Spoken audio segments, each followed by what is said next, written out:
Happy Juneteenth. President Abraham Lincoln had already signed the Emancipation Proclamation in 1862, and freedom had already been signed into law beginning January 1st, 1863. But it wasn't until June 19th, 1865, that the slaves of Galveston, Texas heard word of news that they had been longing for far too long. Freedom had finally come to the nation, and on that date, it came to them. Juneteenth is a moment that all Americans should celebrate. It is one more inflection point in our long struggle towards freedom. In my first year in the Senate, I was so proud to co-sponsor legislation to make Juneteenth a federal holiday and to see that legislation get signed into law. It's a reminder of what America is capable of when we don't allow divisions to censor our past or stymie our march toward progress in the future. So this year on Juneteenth, let us pause and remember the long struggle. And as we commemorate, let us also rededicate ourselves to the hard work of change. Because commemoration should never be a substitute for change. Rather, it ought to drive our deepening commitment to pursue progress and push our country towards its ideals. Happy Juneteenth, everybody. Keep the faith and keep looking up. Hi everyone, Secretary Pete here, wishing you the best this Juneteenth holiday.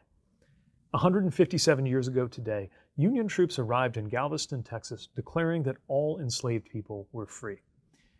And 2 years ago, President Biden signed a bill into law making that day, Juneteenth, a federal holiday. Juneteenth calls on us to grapple with haunting truths about our country's history, and also invites us to celebrate all of the ways that Black voices and Black leadership have shaped the culture, society, and way of life of the United States of America, before and since emancipation.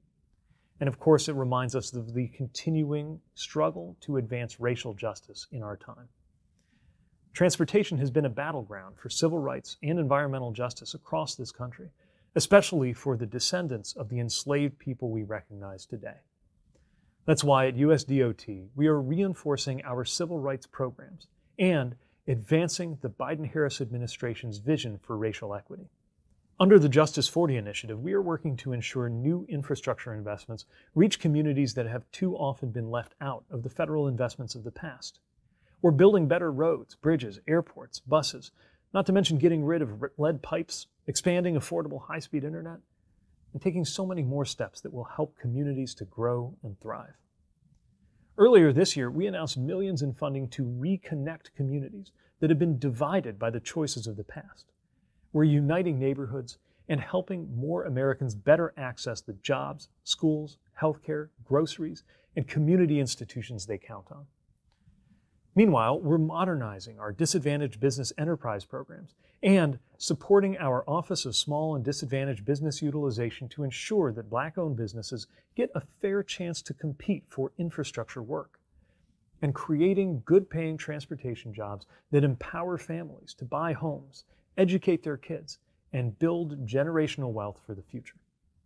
We're deploying new resources to address the massive racial disparities that we have seen in the data when it comes to roadway deaths, and working to save lives on roads and highways in every community nationwide. We're deepening our partnerships with historically Black colleges and universities, funding research into cutting-edge transportation technology, and recruiting skilled HBCU students and graduates into our workforce. And we have activated a strategic plan focused on diversity, equity, inclusion, and accessibility to combat discrimination and inequity in our own workplace.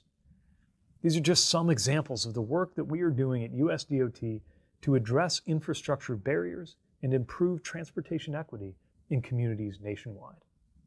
This Juneteenth, I invite you to take a moment to remember our history and remember our place in recommitting to create a more just future for our country. Like the ongoing struggle for civil rights, federal designation of Juneteenth as a holiday took time. It took persistence from advocates And it took educators who worked for generations to gain support for making Juneteenth the national day of recognition that it should be. On Juneteenth and every day, let's recommit to the work of recognizing, respecting, and uplifting all of our neighbors. Let's acknowledge that America's diversity is our greatest strength. Let's make sure that Progress for America includes ensuring that Black and brown children receive an excellent education and the resources they need to thrive. In that spirit, I wish all of you a joyous Juneteenth, a day of purpose and action.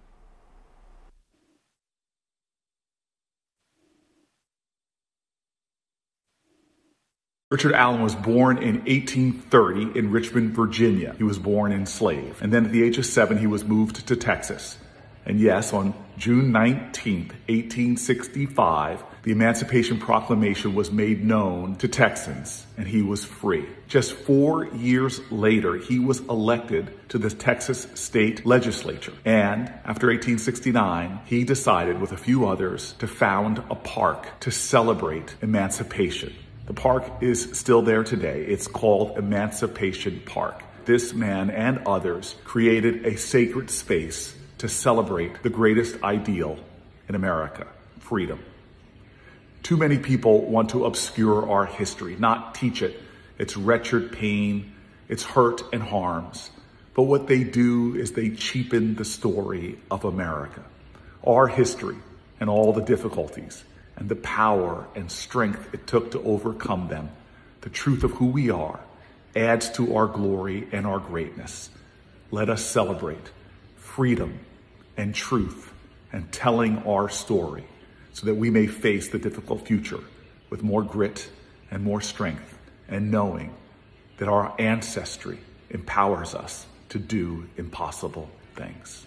Juneteenth is a stark reminder of our nation's history, the hard-fought progress towards justice, both work that is unfinished and also often forgotten by the history books. On June 19, 1865, Union soldiers arrived in Galveston Bay, Texas, and announced that the hundreds of thousands of enslaved Black people in the state were now free. 158 years later, we celebrate that day and the promise of freedom while acknowledging how much work we have left to do in order to achieve true equality.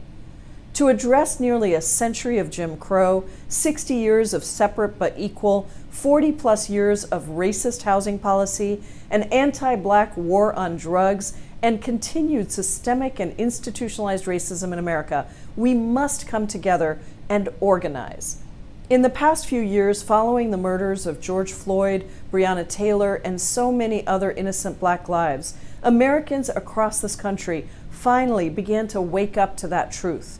But even after millions stood up and spoke out and powerfully mobilized, still not enough has changed.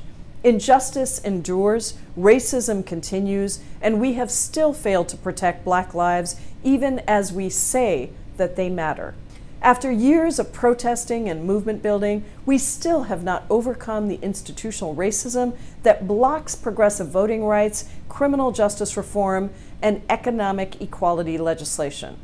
We also need to recognize that making this kind of progress on racial justice will entail changing the rules of the United States Senate and eliminating the Jim Crow legacy filibuster that has stopped us from moving forward on critical legislation like the John Lewis Voting Rights Act, the George Floyd Justice and Policing Act, and legislation for a commission to study reparations for African Americans.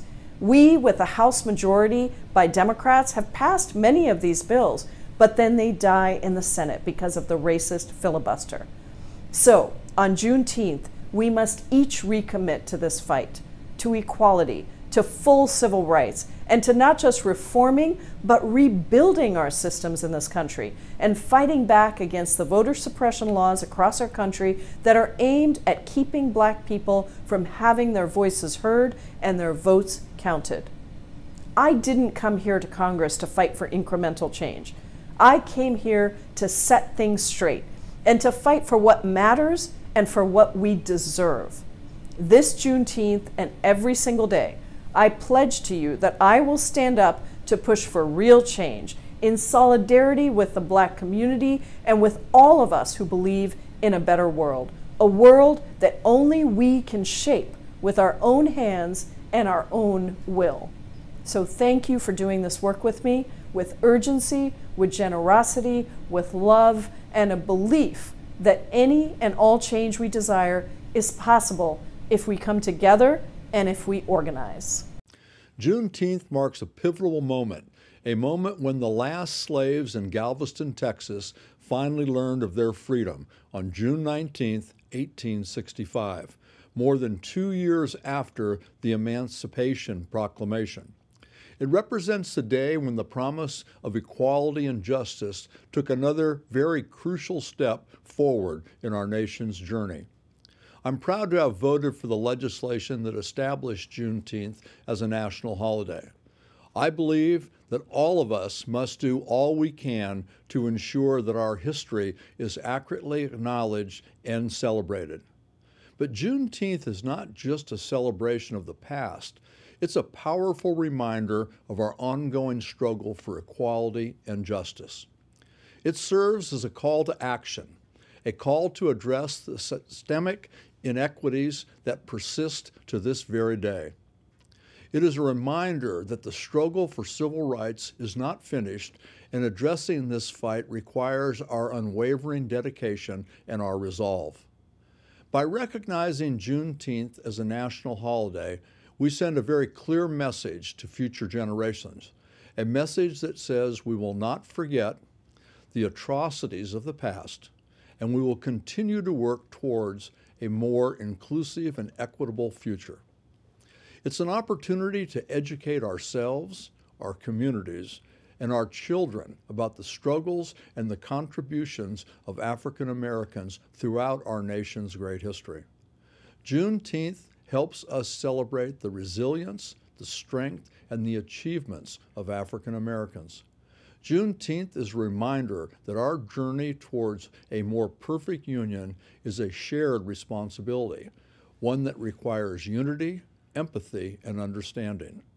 Today, we come together united in our resolve to honor the past, acknowledge the present, and shape a brighter future for generations to come. This holiday, although only made an official state and federal holiday recently, is a powerful and vital reminder of our nation's history and our struggle to fully live out the American ideals of freedom and liberty for all.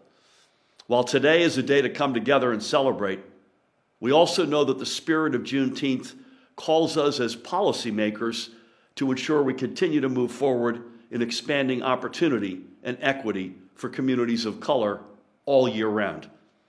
Our administration is fully committed to that mission, including through the work of our Wealth Disparity Task Force, increasing access to home ownership, removing public defender fees, supporting the expansion of employee ownership initiatives, reducing medical debt, and ensuring our schools' textbooks tell the full truth about our nation's history. We're also moving full speed ahead to solve New Jersey's Black maternal health crisis through First Lady Tammy Murphy's initiative, Nurture NJ. Together, we will make New Jersey the safest and most equitable state in the nation to deliver and raise a baby. As our nation continues to grapple with its past, I want to share our hope that we can find a way forward, not by hiding from our history, but by learning from it. Thank you. June 19th is the first time that Connecticut is officially celebrating Juneteenth as an official state holiday. Let me tell you what Juneteenth means. I mean, the Emancipation Proclamation was in 1863, freeing most of the slaves. They didn't know it. You had the surrender at Appomattox, ostensibly the end of the Civil War. That was in April of 1865. But it wasn't for a couple of months that the word filtered out that the war was over and the slaves were freed. It was in Galveston, Texas on June 19th, 1865, months after Appomattox, that finally the war ended and the word was out that the slaves were free. It's a reminder that every day you have to fight for your rights, you have to fight for your civil rights, and a day that Juneteenth reminds us that's what it's worth fighting for. Today we celebrate Juneteenth, a day to commemorate emancipation and the steps we've taken toward real freedom.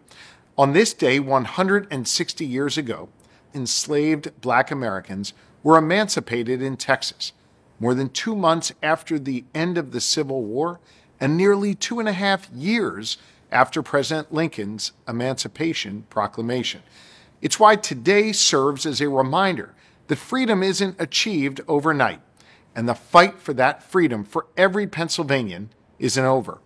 You know, my own faith teaches me that no one is required to complete the task, but neither are we free to refrain from it. We all have a unique responsibility to keep doing the hard and necessary work to advance freedom and strengthen the democracy that was born here 246 years ago. Our Commonwealth was founded on the promise of tolerance.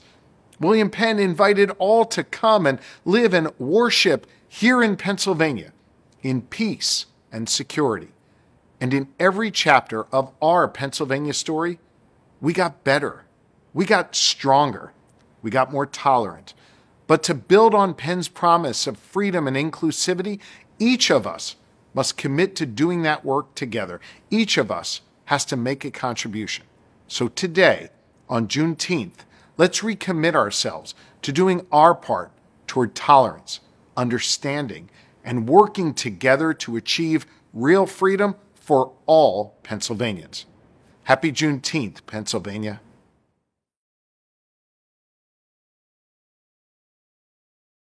Hi, everybody. Governor Roy Cooper here. Happy Juneteenth.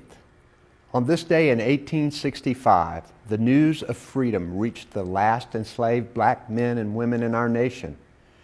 We recognize and honor the work of Black leaders, activists, and abolitionists who made this possible. Juneteenth is a day to celebrate Black heritage, history, and freedom. And it's also an opportunity for us to reflect on where we've been and where we're going as a country. Despite great progress, systemic racism still persists. And it's all on us to tackle the long-standing inequities in our education, economic, criminal justice, and healthcare systems. I'm focused on building a North Carolina that creates opportunities for everyone. Together, let's make it happen. Thanks so much. Today, we recognize Juneteenth, a day of celebration and freedom, marking the moment Black Americans in Texas learned they were free following the Civil War. Juneteenth is about reflecting on the freedoms we cherish and recognizing the stories of Black Michiganders who fought to realize the promises of our country's ideals. It is about following in their footsteps and recommitting ourselves to striving towards a more equitable and just Michigan. It's about understanding that America is an unfinished project, a union we must all work together to make more perfect. Lieutenant Governor Garland Gilchrist and I have centered equity in our work. And we are proud of the progress we have made, whether through closing the school funding gap, creating jobs, growing economic opportunity, boosting healthcare access in marginalized communities, or enacting historic criminal justice reform. We will continue striving to create a Michigan we can be proud to pass on to future generations. And we hope that you will join us in standing for justice and equality for every Michigander. Happy Juneteenth. 2 years ago, our nation began to formally commemorate June 19, 1865, the end of slavery in the United States, when President Biden signed the Juneteenth National Independence Day Act into law. It took 900 days after the Emancipation Proclamation for the news to reach each corner of the former Confederacy, a gap which represents a delay in justice that persists to this day. The road to freedom was long and arduous, and there are more miles to travel on that journey toward the full measure of freedom and justice for all Americans. We have a sacred duty to remember the dark events of the past, to guide us to a more just future. Juneteenth reminds us of struggle, of pain, of perseverance, and of hope.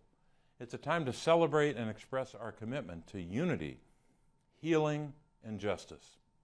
It is a time to acknowledge the remarkable achievements of Black Americans in so many spheres of American life: business, the arts, literature and music, public service, military service, science and technology, and so much more.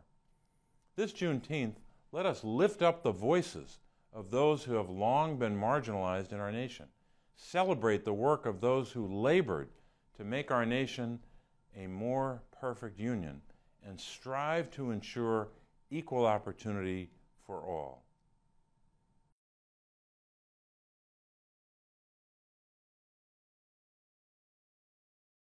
Hello, I'm Congresswoman Alma Adams, and I'm honored to represent the 12th Congressional District in Congress. As one of the original sponsors of Juneteenth legislation in the House, I was proud to vote to make Juneteenth a national holiday in 2021 and honored to join President Joe Biden when he signed our bill into law. There are amazing Black women who made this celebration of emancipation possible. Barbara Rose Collins introduced the first federal Juneteenth legislation in 1996. My colleague Sheila Jackson Lee led this legislation for years afterward until it became law. Juneteenth is a celebration of freedom, of our right to life, liberty, and the pursuit of happiness. The legislation that makes Juneteenth a federal holiday is called the Juneteenth National Independence Day Act because it recognizes the first time in the history of Black Americans that our people were free from the evils of slavery. However, our work continues. When the 13th Amendment passed, we weren't free from racism, prejudice, Jim Crow, or poverty wages. Black women didn't have the right to vote, and Black men were prevented from voting in many states. When Congress made MLK Day a federal holiday in the 1980s, it didn't end the economic injustice that the Reverend Dr. Martin Luther King Jr. fought against his entire life. In fact, the gap between rich and poor has only widened since then. And economic and social mobility continues to be the top issue in Mecklenburg County, Cabarrus County, and the Charlotte region. So as we celebrate our history this week, we must remember that while Juneteenth marked a victory over slavery, it was only the start of our right for voting rights and equal justice under the law. That fight, that long march to justice and equality and equity will not be over until we have fully protected the right to vote for all Americans, guaranteed equal justice under the law, and achieved equitable treatment that repays the debts of past wrongs. The work that still needs to be done also includes the George Floyd Justice and Policing Act and the John Lewis Voting Rights Act. And we will never achieve true justice if misguided politicians continue to ignore Black history and prevent its teachings in our classrooms. No matter what your background, the celebration of Juneteenth compels us to teach our history to our children, and don't be afraid to say Black. We must keep the flame of justice and Black excellence alive in the minds of future generations. I can't think of no better way to celebrate Juneteenth. God bless you. Thank you. On June 19, 1865, enslaved persons in Galveston, Texas, learned that they had been freed, that the Emancipation Proclamation had been signed. And today we celebrate June 19th as a federal holiday. Thank you for so many people that helped make this day possible, especially Opal Lee, the godmother of Juneteenth in Fort Worth, Texas, who was responsible for getting the Juneteenth bill signed into law and was sitting with President Biden when he signed the bill into law. It's a great day for everyone in Fort Worth, Texas, and all of our state and in all of America that June 19th is now a federal holiday. Happy Juneteenth, everyone. Today we're celebrating Juneteenth. About time. This is long overdue. This is the holiday that is recognized of emancipating the slaves. And the fact is, the slaves in Texas found out almost 2 years too late. They were kept in the dark that long. But the good news is Republicans and Democrats actually came together. We voted to make this a federal holiday, and now it is. It shows that once in a while we can work together, but we still have a lot to do. But happy Juneteenth.